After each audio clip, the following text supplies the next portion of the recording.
Manojda, we've lived together in the ashram at Pondicherry and interact with our work, has given us a very wide presentation of Sri Aurobindo's work and his life. As for me, there's something which holds me in a more specific manner, and if you'd allow me to share that with you. As we move into the first years of a third millennium, there's a new sense of the material and a new sense of the spiritual. I was part of this material, which is very much abroad on the waters of our being. And Sri Aurobindo's presence at this present moment in time, as Manojda mentioned just now, somehow is widespread on this canvas of both time and space. Out of this, a perspective emerges for me, a perspective which I think is being shared very widely around the world at this moment. And this perspective has three sequences which unfold, partly in parallel terms and partly in sequential terms. I'd like to share those. The first Manojda had touched upon in the early years of the 20th century, when Sri Aurobindo looked ahead at his life and the mission that he had for this life, because he always had a sense of mission that he had to work out. And he foresaw that a great crisis, a great civilizational crisis, was going to come upon man in the foreseeable future. Imagine, he sees it in something like 1904, 1910, as early as that. The terms in which he saw that crisis is somehow very significant, because we who come and stand here 100 years later, we can see how it has developed and how it has worked itself out and where we stand today at that point of the crisis. He foresaw that with the development of the mental faculty in man and the growth of science and the technology that science put at our disposal, man would create a very big and complex structure of civilization. Huge and gigantic machinery, because science tends to standardize, it has to regularize, it has to create uniform patterns which are repetitive and which can be applied in all cases given certain conditions. And he foresaw that this would land us into a situation where man would not have the moral, the volitional, the emotional capacity to handle a machinery that gigantic. And that the imbalance between what man has created in the objective world and subjectively in his quality of consciousness, of willing, of acting, of feeling, he is unable to hold it. He foresaw that moment 100 years back, but he saw it as a crisis of evolution, as Manojda has also indicated. He did not see it as something which was like an impending disaster for man's existence on earth. He did not see it as something that was without any hope for the future, which was like an end catastrophe. Not at all. It is very interesting how he saw it. And that, I think, is something which can rejuvenate us a great deal at the present moment. He saw it as a crisis in the very process of evolution on Earth. To make it more specific, he said the mental capacity of man, the mental faculty, had developed to such an extreme point In fact, the most accelerated part of its growth was since the European Renaissance of the 16th century, and we know the tremendous results that we've had because of that. But the mind works in a certain manner. All that it can create as result, as consequence of civilization, can only be of the nature in which it functions. It functions with its best capacity is that of analysis. It can analyze things into components, into parts, study them well. Its action is divisive, and yet it constantly seeks unity.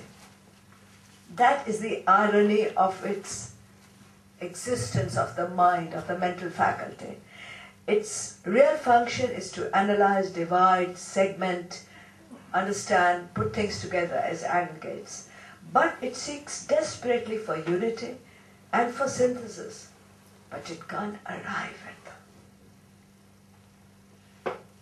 It tries through philosophy, through art, through psychology, through the social sciences, even through the natural sciences themselves, when it tries to interrelate the result of the sciences and the disciplines that have been followed to an extreme point in their isolation. It tries to put them together, but it's not able to arrive at a synthesis. Now, Aurobindo saw this very interestingly as a moment of human evolution, when the faculty of mind, which had been developed so much, had reached its nth point of achievement, like we see in the past century, which Aurobindo had not yet seen early in the 20th century, but today in the 21st, we see the achievements that we've arrived at in the last century. And at that point, where the achievements are at its highest, and the limitations are also the most acute, like we see today, like we see in the state of the world, whether it is a question of the individual's own psychological existence, or of societies, or of nations, or the relationships between nations and between cultures and civilizations and religions, which are very major issues at the moment.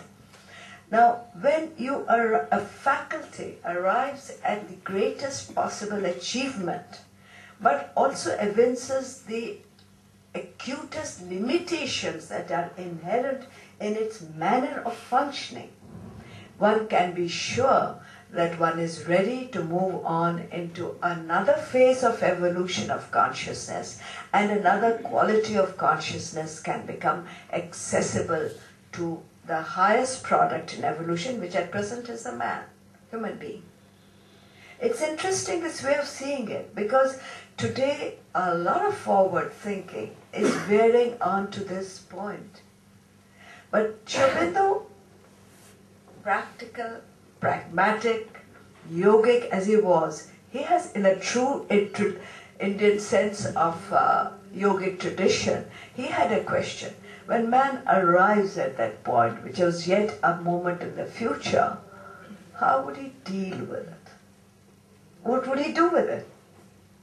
How would he move on to a possibility of arriving at a higher consciousness? How would he tackle the crisis? And the crisis is with us today at every inch of our living and existence and every aspect of our life. And therefore, he felt the need to create a new form of yoga. A new form of yoga is, I think, the best way to describe what he has created, what he has himself called integral yoga, which could accelerate the process if one followed it. If one did not wish to, the very processes of life would lead you to that. Because if we cast a look back, we know at least of a time when there was no perhaps living or sentient creature on earth. It was just inanimate matter. That much we have learned through biology and the other natural sciences. But as matter develops in its possibilities of life, or evinces something, life emerges in it. And the most simple and early forms of life emerge. As living matter gains in its complexity of inner organization, more complex forms of life emerge in it. You have the plants and degrees of plant life. Then you have the animal, the human. But at the same time, none of the previous levels, like matter or life or living matter, are left behind. They also grow in their possibility of organizing themselves in a more effective and complex manner. And when man comes, we have the human faculty par excellence of the thinking mind, the organizational mind, the planning mind. But our embodiment is still in a body. We still have a body like has grown up through the different stages of evolution. We have the prana, the life part in us, the emotional part, the volitional part, but it is more complex than it was before man came on the scene. So as a new faculty emerges, the ones that have emerged earlier in our evolution do not remain where they were, otherwise there'd be no base for growth, but they also grow in a corresponding manner, because the higher faculties are actually involved, the other process of evolution, in all that has gone before, in the preceding things. If life emerges out of matter, it must have been somewhere present in matter. It can't be injected into matter artificially from the outside. At a certain stage of the subtlety of matter, life emerges. When life in matter grows more subtle, mind emerges. If mind has reached its acme of achievement and the most acute form of limitation, then the next higher level of consciousness must be preparing the ground for its own emergence. This greater realm of consciousness, or rather, let us say, he envisages a whole series, an entire range of consciousness beyond the mental. And in ordinary life too, we have enough evidence of it. You have it in the case of a genius. You have it in the case of mystics or seers or great scientists. There's always the evidence of a faculty other than what you call the purely analytic mental. It's always there, but we don't look at those and form a pattern out of it. If we see an instance repeated often enough, then you can know that it forms a pattern which could serve as a projection of what might come in the future. So Sri Aurobindo saw this greater, newer, larger consciousness, which is called the suprament. And one essential characteristic by which it describes it is that it is capable of seizing the whole, the totality, the integrality of existence. Even of ourselves as human beings, we only know a fraction of our ideas and feelings and thoughts. We don't know the whole sum of what I am as a person. My conscious powers, the subconscious, what's beyond that. We know very little even of ourselves, even less of the universe around us. Some secrets of nature, yes, science has discovered, but no more than that. Now, this consciousness, according to his experience, has the capacity to seize the whole in knowledge and in its powers of will and action and emotion. And yet not to see the whole as a vague totality without content, but it sees the details of the structure within the whole. The language is interesting. To grasp the whole in one movement, not by a slow process of analysis which only gives you one part at a time. It does not give you the whole. To see the whole and yet to see the structure of the whole in all the details and the interaction of the details among themselves and with the whole, and the potencies and powers that create the whole and make it function and put each of the parts in its own place. Now, in this work, Sri Aurobindo was joined by the mother. And their work right through the last century was an exploration of this dimension of consciousness. What is it? And they worked on it like scientists work in their laboratory in the field of natural sciences. They experimented. They took nothing for granted in their experiment of education, of consciousness, sorry. In fact, very recently we have a remarkable publication in 2 big volumes called The Record of Yoga, in which Aurobindo has noted, in longhand he had noted the details of the experiments he was going through, and in fact the publication of this work has only happened in the last few years. Now this was their immediate path of exploration, to explore human evolution for the time when man would be faced with a crisis, and what would he do? And if we follow the process of evolution and a prior process of involution, which could only make evolution possible, you would see that this larger consciousness must be present not only in the structures of the mind that we know, but in the forms and patterns and movements of life, and in the very constitution and composition of matter itself. Otherwise, how would it emerge out of it? You cannot implant a large consciousness on something which is not sensitive to it, which is in itself not another form of the same consciousness. It is only a process of unveiling. That is the sense of evolution. This is very briefly shared, I agree, but I hope I'm able to convey at least a sense of what one feels about it. Now this is a process, as Sri Aurobindo and the mother saw, of life, of nature, which takes its own course.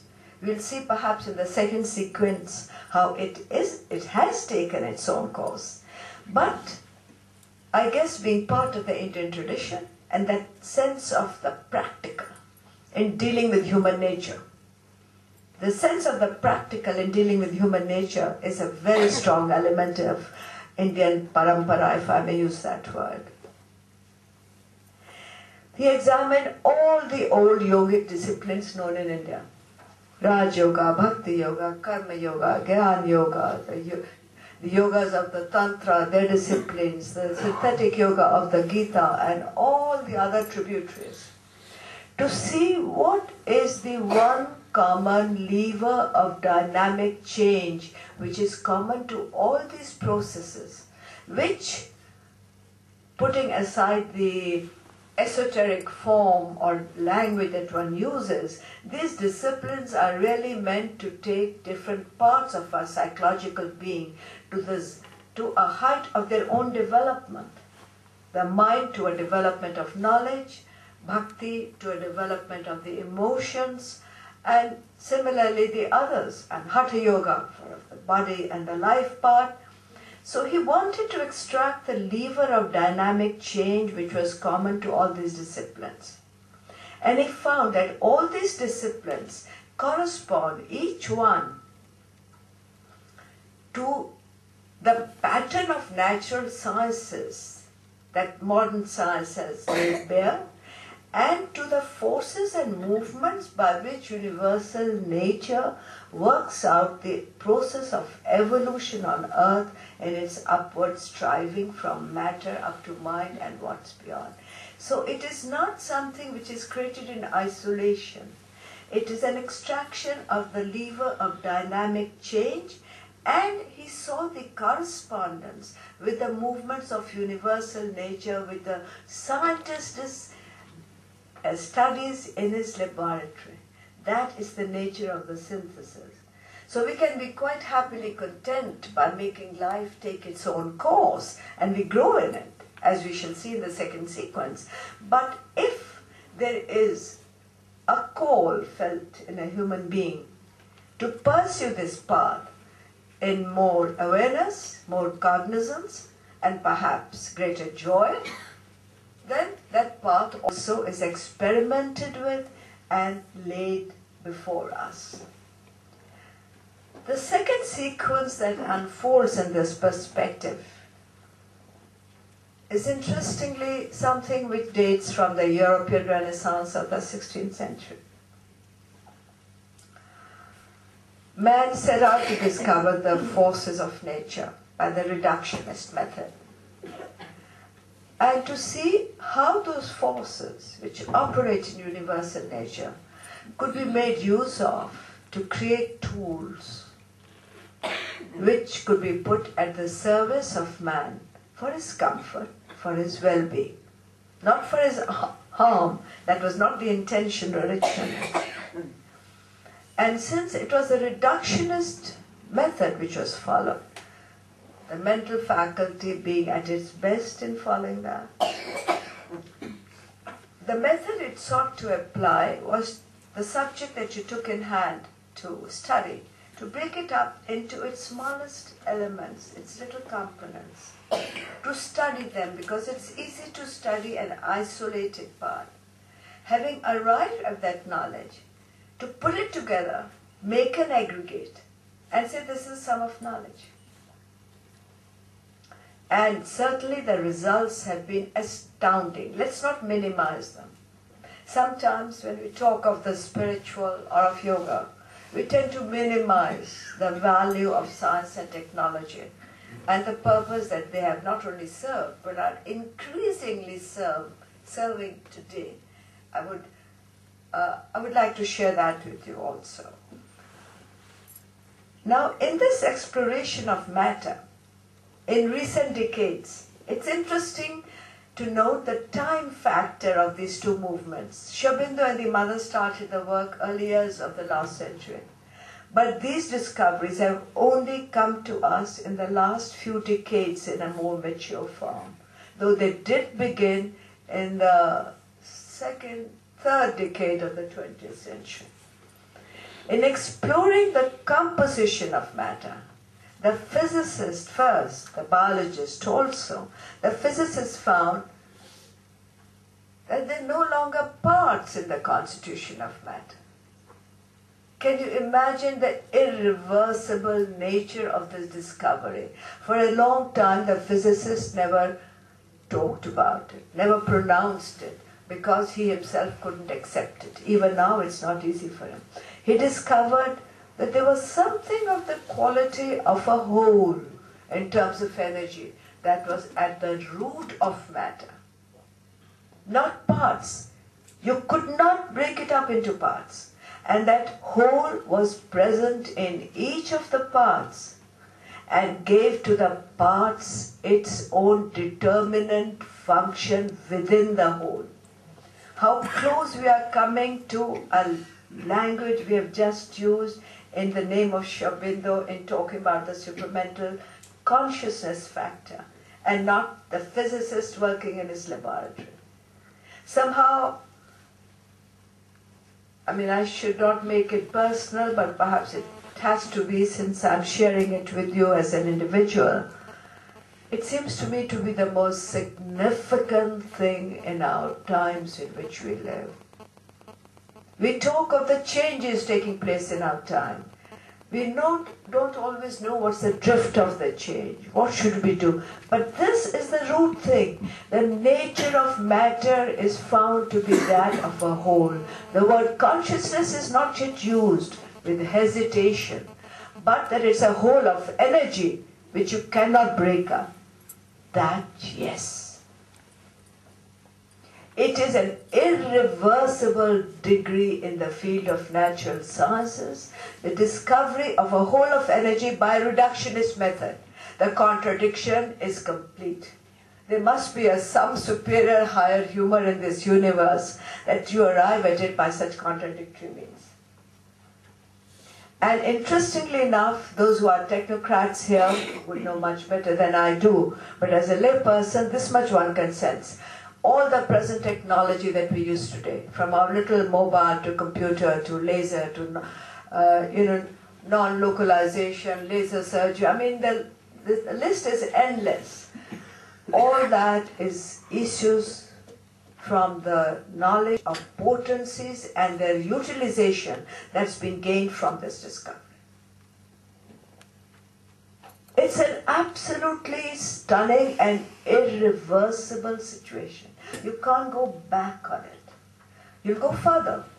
There will be perhaps a constant repetition of the same, of technology, utilizing the same process or whatever. But the fact remains that there is a complete knowledge of which has reversed whatever knowledge was held before. And it goes further, that the entire material universe functions in the same web-like manner of totality. It's like you touch one strand anywhere and the whole vibrates with it. These are not pronouncements of a great rishi or seer in his moments of meditation and some higher state of consciousness. It's not even the result of some great idealistic philosophy. This is a discovery in matter, our very base of existence. However high we may plane with our spirit or our mind, we are still rooted in this body. That's where we stand on earth. That's a fact. What do we do with this situation? These are the interesting scenarios that come up. And here is man faced with this discovery, with this technology, finding that the problems of the world get more and more complex, more and more interrelated. You can't solve them all.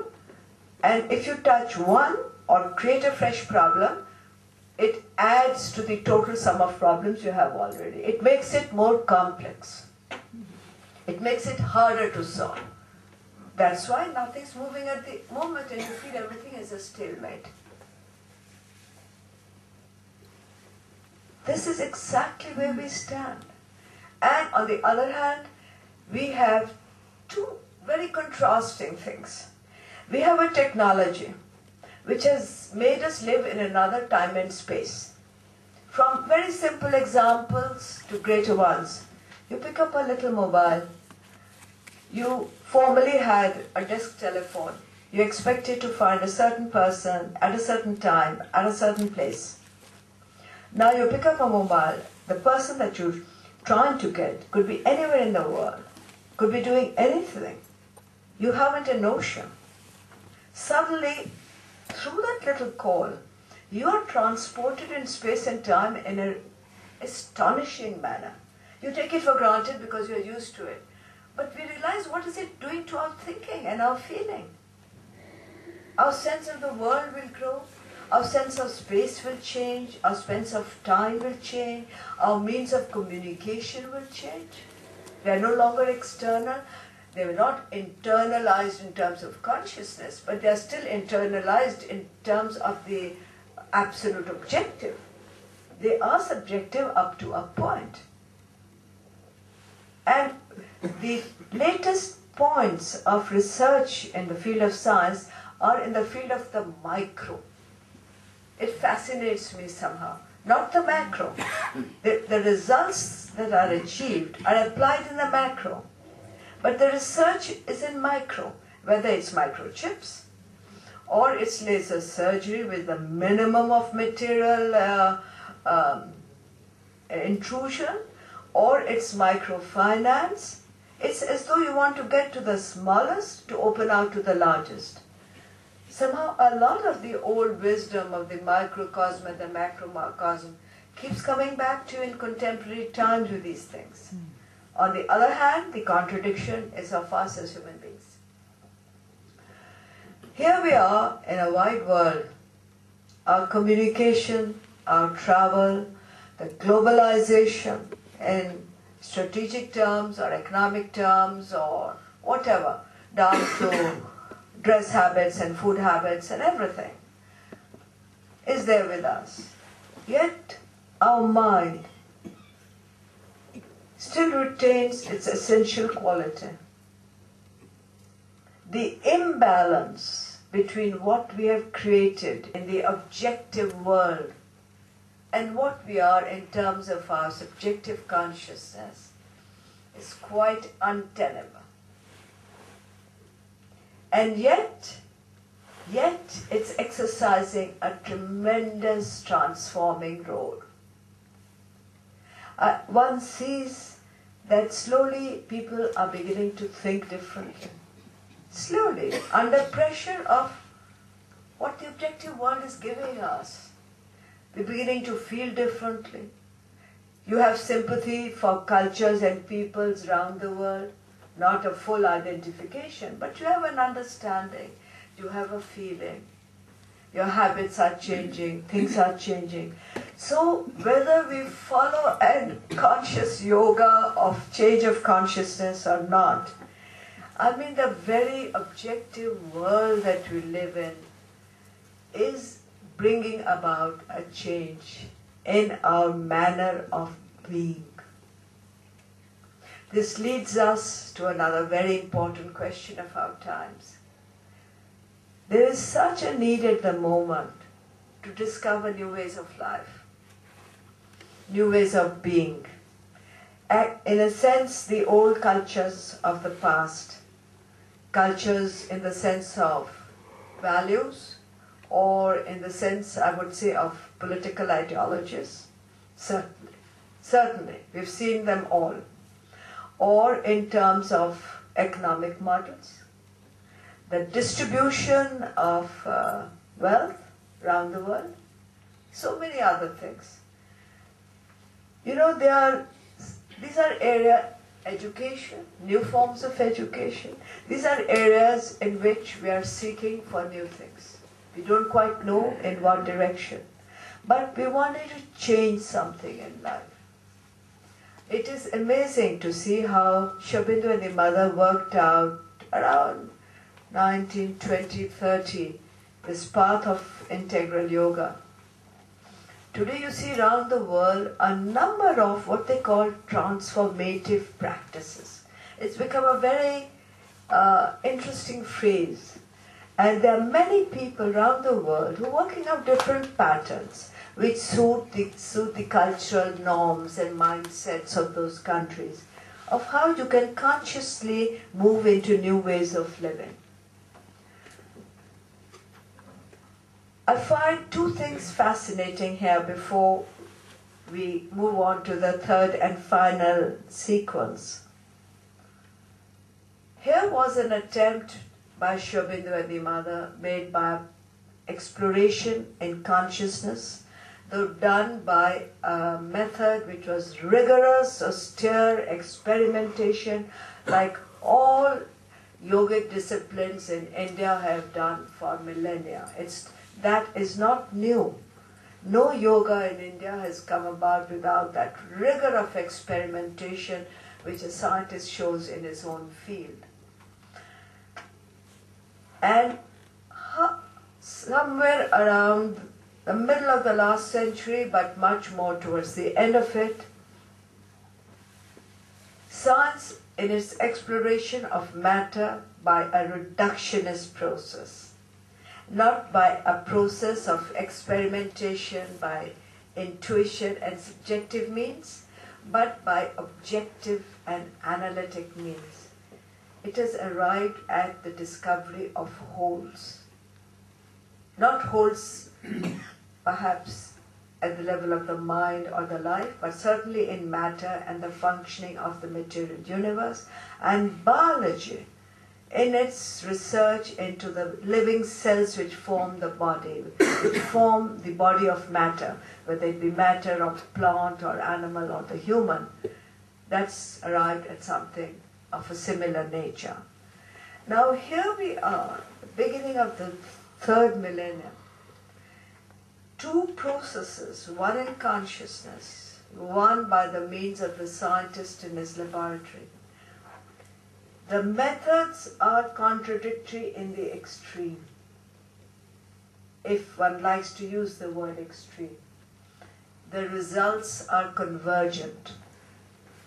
Is this not an exceptional moment in human evolution when the achievement of integration and totality and wholeness becomes a possibility? not only a possibility, it becomes inevitable. The third and final sequence is something which I think we all live, and therefore it's nearer to us, because the beginnings may be rudimentary, but they're there. You see, one never really knows something that one doesn't know in one's experience.